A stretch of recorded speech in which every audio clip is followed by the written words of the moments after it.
Hello everyone, welcome to Devradi Pathshala. So today topic of discussion is translation.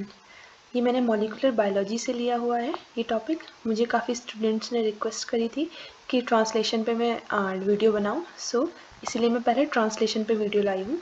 Molecular biology को starting से नहीं पढ़ा रही हूँ, बीच से पढ़ा रही हूँ। ओके, ये टॉपिक इम्पॉर्टेंट होगा जो स्टूडेंट प्रिपरेशन कर रहे हैं CSIR, GATE, ICMR, DBT, JRF की, साथ ही साथ MSc और BSc स्टूडेंट्स के लिए भी ये इम्पॉर्टेंट होगा। So let's proceed. क्योंकि मैं मॉलिकुलर बायोलॉजी आपको स्टार्टिंग से नहीं पढ़ा रही हूँ, सीधे ट्रांसलेशन से पढ़ा रही हूँ, सो मैं थोड़ा आपको एक ओवरव्यू दे देती हूँ कि मॉलिकुलर बायोलॉजी में हम क्या क्या पढ़ते हैं और कहाँ से क्या शुरू होता है। सबसे पहले हम सेंट्रल डॉगमा पढ़ते हैं, ये हम 12th क्लास से पढ़ते आ रहे हैं। सेंट्रल डॉगमा क्या होता है? जब जो इन्फॉर्मेशन होती है हमारी, जो DNA से RNA जाती है और RNA से प्रोटीन की तरफ जाती है, राइट। सो DNA, जब DNA यहाँ पे आपको दे रखा है DNA का स्ट्रक्चर, जब DNA अपने आपस की एक कॉपी बनाता है तो उसे हम क्या बोलते हैं? रेप्लिकेशन बोलते हैं। उस प्रोसेस को रेप्लिकेशन, जब DNA अपनी जैसी कॉपी बनाता है तो उसे रेप्लिकेशन, ये भी हम डिटेल में पढ़ेंगे फर्दर वीडियोस में, राइट। देन जब DNA ट्रांसलेट करता है और RNA बनाता है, ट्रांसक्राइब करता है DNA और RNA बनाता है, तो उसे हम क्या बोलते हैं? ट्रांसक्रिप्शन, ठीक है। जब RNA वापस से DNA बनाता है तो उसे हम बोलते हैं रिवर्स ट्रांसक्रिप्शन। ओके, ट्रांसक्रिप्शन भी हम डिटेल में पढ़ेंगे अपने आने वाले वीडियोस में। आज का हमारा टॉपिक है ट्रांसलेशन। ट्रांसलेशन क्या होता है? जब जो मैसेज जो कोड हुआ है, DNA से पहले RNA में कोड हुआ है, फिर अब उसको फाइनली किस में ट्रांसलेट किया जा रहा है? प्रोटीन में। अब फाइनल उसमें प्रोटीन बनाया जा रहा है उस मैसेज से। सो उस प्रोसेस को हम क्या बोलते हैं? ट्रांसलेशन। जो RNA से किस में कन्वर्ट होता है? प्रोटीन में कन्वर्ट होता है, राइट। नेक्स्ट बात करते हैं, अब हम ट्रांसलेशन को डिटेल में पढ़ते हैं। Genetic information contained within the order of nucleotide in messenger RNA, mRNA, is interpreted to generate the linear sequence of amino acids in protein. This process is known as translation. तो हमारा translation क्या होता है? जो हमारी genetic information होती है, जो न्यूक्लियोटाइड के फॉर्म में होती है, ठीक है। पहले DNA के पास होती है न्यूक्लियोटाइड के फॉर्म में, फिर वो ट्रांसक्राइब करती है RNA के फॉर्म में, और जब वो ट्रांसक्राइब करती है जिस RNA से प्रोटीन बनता है उसे हम mRNA बोलते हैं, ठीक है, मैसेंजर RNA, जिसमें कि मैसेज होता है, ठीक है।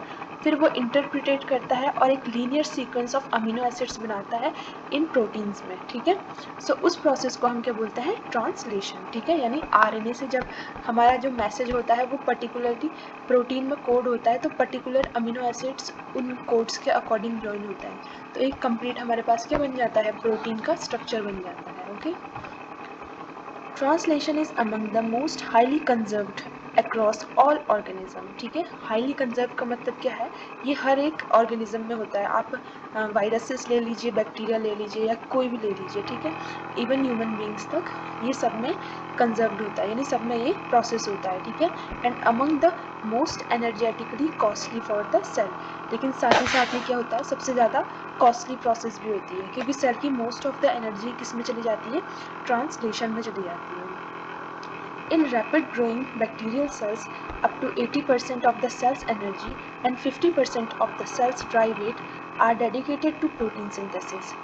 So जब रैपिडली ग्रोइंग बैक्टीरियल सेल्स होती है ना, उसमें जो 80% होती है सेल की एनर्जी, और 50% अगर हम ड्राई वेट लें सेल्स का, ड्राई वेट का मतलब हम वाटर कंटेंट को रिमूव करके देन हम ड्राई वेट लें, तो वो क्या, वो सारा किस में यूज़ हो जाता है? प्रोटीन सिंथेसिस में यूज़ होता है। यानी कि 80% एनर्जी क्या सेल की कहाँ हो रही है? हमारी प्रोटीन सिंथेसिस में यूज़ हो रही है, ठीक है, बैक्टीरिया की सेल में ये देखा गया, और 50% उसका ड्राई वेट भी प्रोटीन सिंथेसिस को ही डेडिकेटेड है, ठीक है। The machinery responsible for translating the language of mRNA into language of protein is composed of 4 primary components, ठीक है। सो जो मशीनरी रिस्पॉन्सिबल होती है कि पर्टिकुलर mRNA को, ठीक है, उस लैंग्वेज को ट्रांसलेट करने के लिए प्रोटीन में, तो उसमें प्राइमरी कितने कंपोनेंट्स होते हैं? तो 4 मेन कंपोनेंट्स होते हैं। सबसे पहले तो हमें mRNA चाहिए, ठीक है, जिसके पास की इंफॉर्मेशन है, जिसके पास की मैसेज है, ठीक है। देन हमें tRNA चाहिए, ठीक है, ये ट्रांसफर RNA है, ये ट्रांसफर करेगा, ठीक है, tRNA मतलब ट्रांसफर RNA, राइट। फिर चाहिए हमें अमीनो एसाइड टीआरएनए सिंथेटेज, ये क्या है हमारा एंजाइम है, ठीक है, जो कि उस ट्रांसफर को क्या करता है, कैटालाइज करता है, राइट। और फाइनल हमारा क्या आता है, राइबोसोम, जो कि जिसपे कि एमआरएनए जो है बाइंड होता है, राइबोसोम जो है एमआरएनए पे बाइंड होके फिर जो है सिंथेसिस स्टार्ट करता है, ठीक है। सो ये 4 कंपोनेंट हमारे बहुत इंपॉर्टेंट है, जो कि एमआरएनए को किस में कन्वर्ट कर रहे हैं, प्रोटीन में कन्वर्ट कर रहे हैं, राइट। ये एमआरएनए क्या है, हमारा मैसेज है, एक मैसेज है जिसमें कि पर्टिकुलरली कोडॉन्स प्रेजेंट है, उस कोडॉन को हमें क्या करना है, कोड करना है प्रोटीन में, राइट। नेक्स्ट बात करते हैं। सो हम सबके बारे में डिटेल में पढ़ेंगे, इन चारों कंपोनेंट के बारे में, लेकिन सबसे पहले हम मैसेंजर एमआरएनए के बारे में पढ़ते हैं डिटेल में, ठीक है। फिर देन हम टीआरएनए, राइबोसोमल आरएनए के बारे में डिटेल में पढ़ेंगे, right. So the information for protein synthesis is in the form of 3 nucleotide codons which each specify one amino acid, ठीक है।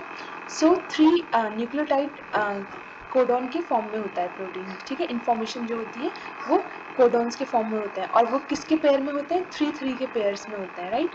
3-3 के पेयर्स में हमारे न्यूक्लियोटाइड के कोडॉन होते हैं, जो कि कोड करते हैं 1 अमीनो एसिड के, यानी 3 न्यूक्लियोटाइड 1 अमीनो एसिड को कोड करेगा, अगले 3 न्यूक्लियोटाइड 1 अमीनो एसिड को कोड करेगा, इससे ये क्या करेगा, प्रोसीड करेगा, ठीक है। Protein coding regions of each mRNA is composed of a contiguous non-overlapping strings of codon called open reading frame, commonly known as ORF.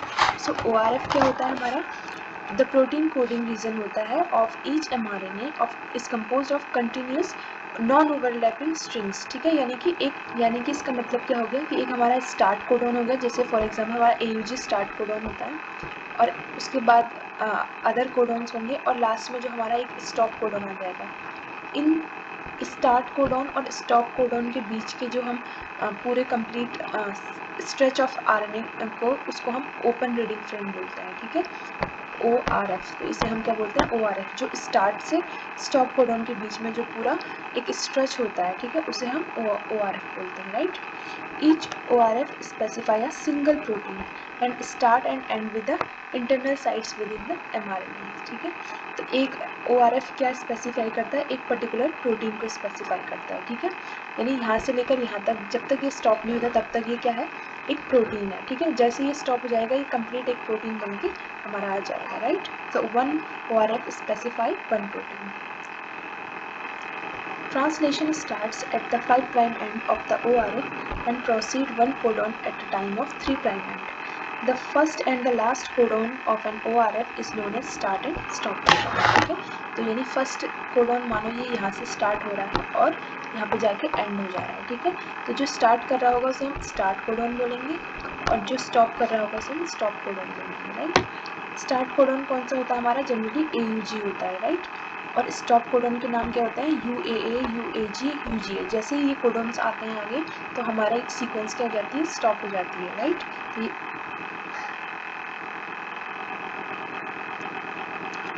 तो ये हमारा क्या हो गया, stop codon and start codon, right.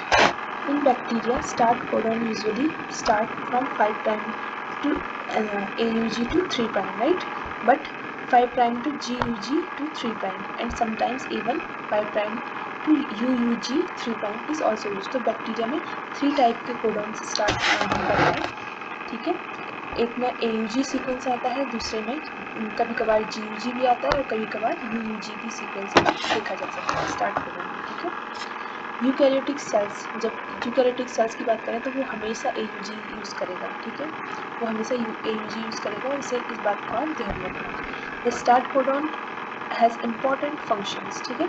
Start codons के कुछ important function होता है। पहला है, it specify the first amino acid to be incorporated into the growing polypeptide chain, यानी ये डिसाइड करेगा कि पहला हमारा अमीनो एसिड कौन सा होगा जो कि पॉलीपेप्टाइड चेन में इनकॉर्पोरेट करेगा, क्योंकि ये AUG जो इस स्टार्ट कोडॉन है यही डिफाइन करेगा कि हमारा जो है कौन सा प्रोटीन यहाँ पे आएगा, ठीक है। ये किसी पर्टिकुलर अमीनो एसिड को कोड करेगा, और वो अमीनो एसिड हमारा डिसाइड करेगा कि पहले कौन सा आएगा, right. Second, it defines the reading frame of the all subsequent codon, ठीक है। दूसरा ये क्या डिफाइन करता है, रीडिंग फ्रेम, ठीक है, कि कैसे रीड किया जाएगा, ठीक है। तो रीडिंग फ्रेम कैसे डिसाइड करेगा, हम नेक्स्ट फिगर में देखते हैं। जैसे इस फिगर में दे रखा है, ठीक है, हमारा स्टार्ट कोडोन क्या है, AUG हमारा स्टार्ट कोडोन है, ठीक है। तो हम जब हम कोडोन्स पढ़ते हैं तो हम 3 के पेयर्स में पढ़ते हैं। AUG हम 3 न्यूक्लियोटाइड के पेयर को एक अमीनो एसिड मानते हैं, ठीक है। तो ये AUG मिथियोनिन ये अमीनो एसिड है, तो ये मिथियोनिन को कोड कर रहा है, ठीक है। उसके बाद के हम 3 को पढ़ेंगे, फिर 3 को इस टाइप से हमारे क्या बनेंगे, सीक्वेंस बनेंगे, ठीक है। तो ये एक जो ये 3 का पेयर है, ये पर्टिकुलर अमीनो एसिड को हमें बता रहा है, पर्टिकुलर हमारे 3 के पेयर में बना रहा है, ये हमारा पर्टिकुलर अमीनो एसिड्स को वो कर रहा है, ठीक है, बता रहा है। और अगर हम इस पूरे को स्टार्ट कोडोन से स्टॉप कोडोन तक देखें, स्टॉप कोडोन के पहले तक, ठीक है, तो ये हमारा पूरा एक प्रोटीन बता रहा है। और वो प्रोटीन हमारा क्या, इस पूरे स्ट्रेच ऑफ अमीनो एसिड को हम क्या बोलेंगे, ORF, ओपन रीडिंग फ्रेम, ठीक है। mRNA में हम इसे रीड करेंगे ओपन रीडिंग फ्रेम, ठीक है। और यही क्या है, एक ORF हमारा क्या स्पेसिफाई करता है, 1 प्रोटीन, ओके। नेक्स्ट फिगर में देखिए, नेक्स्ट फिगर में क्या दिखा रखा है, अगर हम पहले वाले को छोड़ दें और नेक्स्ट से अगर हम स्टार्ट करें तो यही नेक्स्ट एक न्यूक्लियोटाइड को हमने लीव कर दिया और फिर हमने 3 के पेयर में पढ़ना शुरू कर दिया, तो हमारा फ्रेम क्या हो जाएगा, शिफ्ट हो जाएगा, ठीक है। यहाँ पे शिफ्टिंग हो जाएगी फ्रेम की। यहाँ पे सबसे पहले स्टॉप कोडोन ही आ गया, UGA क्या है, एक स्टॉप कोडोन है, फिर ये आगे के सीक्वेंस में कोडिंग कर रहा है, फिर आगे बीच में स्टॉप कोडोन आ गया, इस तरीके से, ठीक है। ये हमारे पढ़ने पे डिपेंड करेगा कि हम कैसे रीड कर रहे हैं। अगर मानो हमने फर्स्ट के 2 छोड़ दिए तो देन हमारे ऐसे करके फिर हमें रीड करने पड़ेंगे, ऐसे करके हमारे रीडिंग फ्रेम्स में ऐसे अमीनो एसिड स्पेसिफाई होंगे, राइट। सो हमारे रीडिंग फ्रेम्स को भी कौन आइडेंटिफाई करता है, AUG। तो ये बहुत इंपॉर्टेंट है क्योंकि यहीं से हमारा क्या होगा, कोडिंग स्टार्ट होगा, राइट। नेक्स्ट बात करते हैं, eukaryotic mRNA almost always contain single ORF, ठीक है। हमेशा जो यूकैरियोटिक के mRNA होंगे उनमें सिंगल ORF प्रेजेंट होगा, ठीक है, जिसे हमने अभी ORF देखा था, क्या था। इन कॉन्ट्रास्ट, जबकि prokaryotic mRNA frequently contain 2 or more ORF, hence can encode multiple polypeptide chain। देखो ऐसा क्यों, यूकैरियोटिक का जो mRNA होता है ना, यूकैरियोटिक में जो जीन होता है वो काफ़ी बड़ा होता है, हमें मालूम है, जीनोम होता है हमारा बहुत बड़ा होता है यूकैरियोट्स में एज़ कम्पेयर टू प्रोकैरियोट्स में काफ़ी छोटा जीनोम होता है। तो इसीलिए क्या होता है, हमारे पास क्या है, सिंगल ORF है, राइट, हमें ज़्यादा की ज़रूरत नहीं है। लेकिन प्रोकैरियोट्स को क्या करना पड़ता है, एक ही जीन से उन्हें क्या करना होता है, मैनी प्रोटीन्स को सिंथेसाइज करना होता है, ठीक है।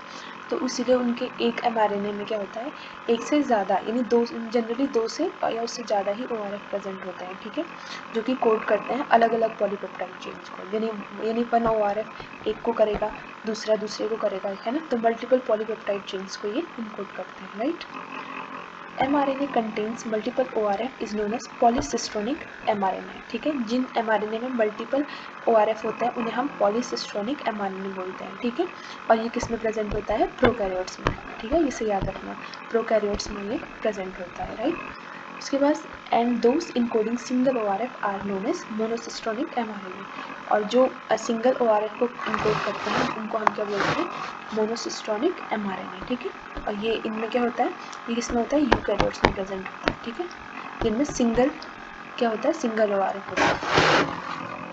फिगर में दे रखा है, जैसे फिगर हम देख सकते हैं, यहाँ पे स्ट्रक्चर दे रखा है मैसेंजर mRNA का, ठीक है। यहाँ पे ये मैसेंजर mRNA है, राइट।